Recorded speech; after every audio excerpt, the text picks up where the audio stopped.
Welcome back to Motors and Medicine. On today's episode, I'm going to be going over my 5 favorite things about my 21 Bronco. On a previous video, I mentioned the 5 things that I really disliked about it. Because like with any car, even though I really love this car, there's always a few things that you find that aren't quite up to par with how you have maybe some unrealistic expectations. I don't know. Point is there were some things that I didn't like. So if you guys want to look up that video, go ahead and, click on my previous videos. You should find it easily. But in today's video, I'm going to talk about the 5 best things, or my 5 favorite things, or my 5 thumbs up that Ford got right. So first and foremost, the style. This machine looks nearly identical to its first generation, the first generation of Bronco that came out back in the late 60s. And extended into about, I believe, 76, 77, I want to say. Back in high school, I had a buddy that had one, and it was in blue, darker blue than this, but it was a gorgeous Bronco. I loved it. I always wanted a classic Bronco. They were hard to find. Many of them were just rusted out, not very well taken care of. However, nowadays, they go for almost 6 figures in most auctions because they're so highly sought after. And they're incredible machines. The look is just incredible. Personally, I've always been more of a Bronco person than a Jeep person. But that's neither here nor there. I mean, at the end of the day, I love the style of this vehicle because Ford tried to do a retro mimic of the original first gen, and they really knocked it out of the park with that. I really love the look of this Bronco. It turns heads. It's a gorgeous looking machine. I love driving it, and I love looking at it. So that's number 1. Number 2 is the engine that I chose for this particular model was the 2.7 liter twin turbo. Now that engine has been phenomenal. It punches well above its weight when it comes to displacement. I mean, it's only 2.7 liters, but it puts out stock form 330 horsepower, about 420 pound-feet of torque, somewhere around there, give or take. And I've done a little bit of modification on mine. I've put a K&N system to increase the airflow a little bit. I've added an AFE exhaust. And in fact, I'm going to be adding a sound clip of that exhaust on today's video because I neglected to do it when I did the AFE install. But beyond that, the engine has been ultra reliable. It's been very, very performance oriented when it comes to off-roading. I took this vehicle down to Moab, and it had no problem getting up pretty steep inclines, rocks, you name it. The engine is phenomenal. I really love how the torque curve on this engine just really hits hard down low and then up and through the middle. It does start to drop off a little bit, and that's one thing that I may actually address in the future. I may do, several companies make a performance programmer chip for this particular Bronco that ups the horsepower and torque, but kind of smooths out your torque curve so that you've got a little bit more power on the top end with less drop off. But nonetheless, I really love the engine in this Bronco. Number 3 would be the transmission. This particular Bronco, because I had the 2.7 liter, I had to get the 10-speed 10R80 transmission as it's known from Ford. Now, I also happen to have a 2018 Mustang GT that's highly modified, also has the 10R80 because I planned on doing roll racing with that car, which I do. And I love that 10R80. When I first got it in my Mustang, the 10R80 tuning was not quite there because it was like Ford's first attempt at the tune on that transmission. Transmission itself has been great, not a single problem. The tuning was always a little bit off. So when I first started modifying my car, I decided that I wanted to have the transmission tunes on the car, on the Mustang, so it would perform better. And now it performs exceptionally well. I don't get a lot of that hunting for gears like a lot of people experience with the 10R80s from the earlier generations of F-150s and from Mustangs. So now it works phenomenally well on the Mustang. Now, switch over to the Bronco, and Ford really upped up their game with the 10R80 tuning. The tuning on this particular machine has been incredible. I don't ever experience any flat spots or problems with upshifting or downshifting or hunting for gears, none of that. Ford really tuned this well, and it performs exceptionally well. The only problem that this particular Bronco had, which I mentioned in the previous video, was the throttle response is really lagging. And of course, I remedied that by installing a pedal commander, which I mentioned on the previous video.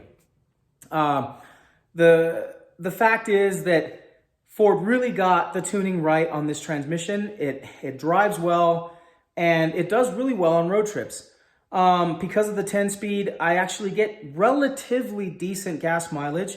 If I keep under 80, somewhere between 75 and 80 or so on the freeway, with this transmission and the engine combination, if I use the eco mode, I can actually get right at 20 miles per gallon on long trips, which is pretty impressive because this is a really heavy machine at 5,000 pounds.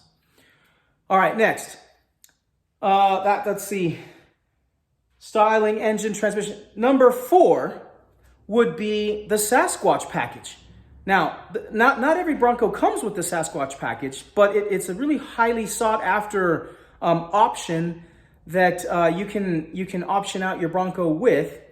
And the fact is that without that Sasquatch, this Bronco would not be nearly as engaging or as fun to drive, or as off-road capable for that matter.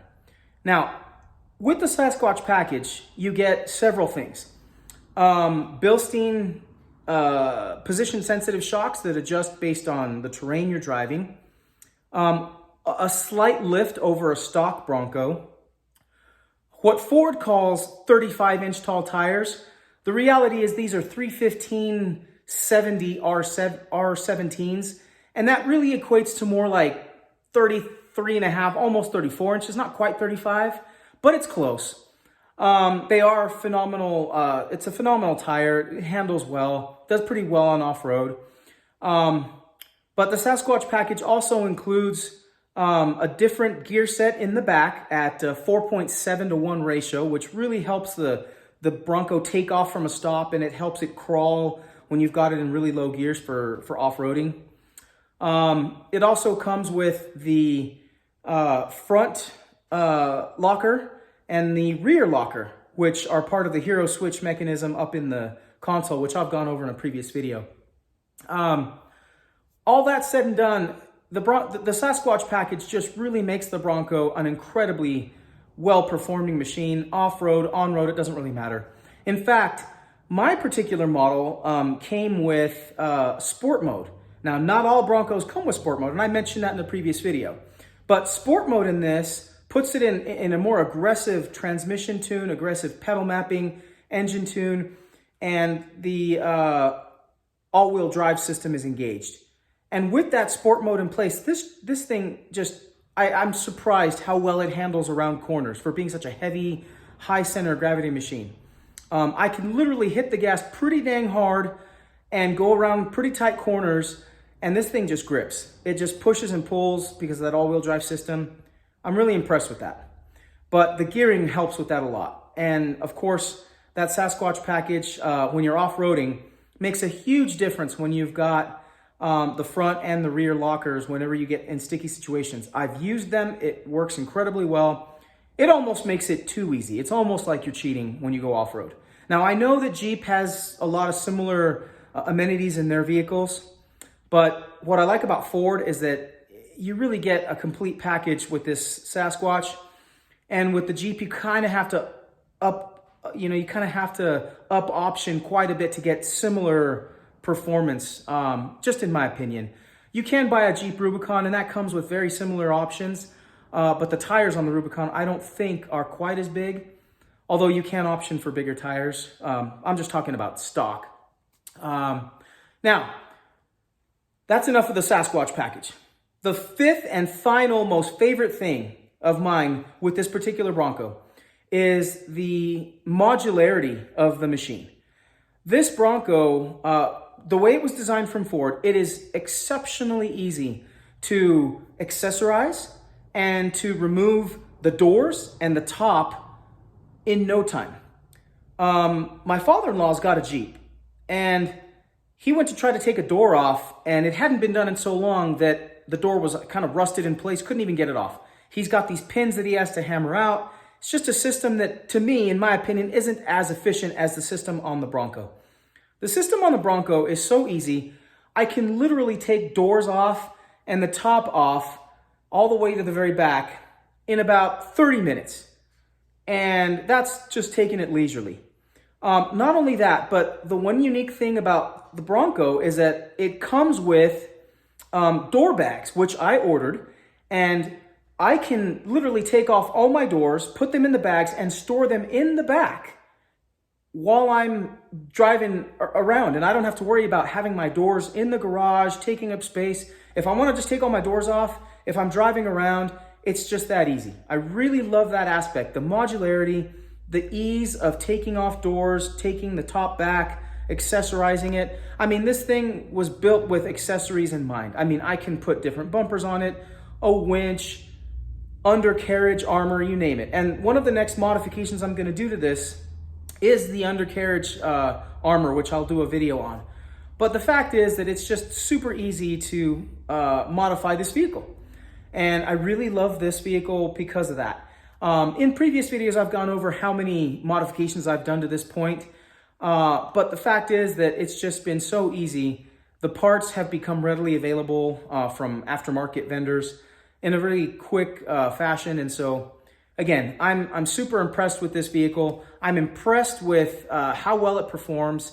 I'm impressed with the fact that for the money, you're getting an incredibly good handling, good performing off-roading machine for, in my opinion, far less than you would spend on a comparably equipped Jeep Rubicon. Like I mentioned before, I think in a previous video, I think all told, I spent just under $50,000 on this machine. And I know that a similarly equipped Jeep Rubicon, from last I checked, is pushing $57,000 to $60,000. So I think it's a good value. May not be quite as off-road capable as the Rubicon, just because they've got that solid front axle. But for the road, this thing handles so much better than that because of the independent front suspension. I wouldn't give it up for anything. So those are my 5 favorite things on this machine, my thumbs up. Hopefully you guys enjoyed the video, enjoyed the discussion about all those things. Like always, if you haven't, please subscribe to the video. I mean, it doesn't cost you anything. Just hit the subscribe button, hit the like button if you like it.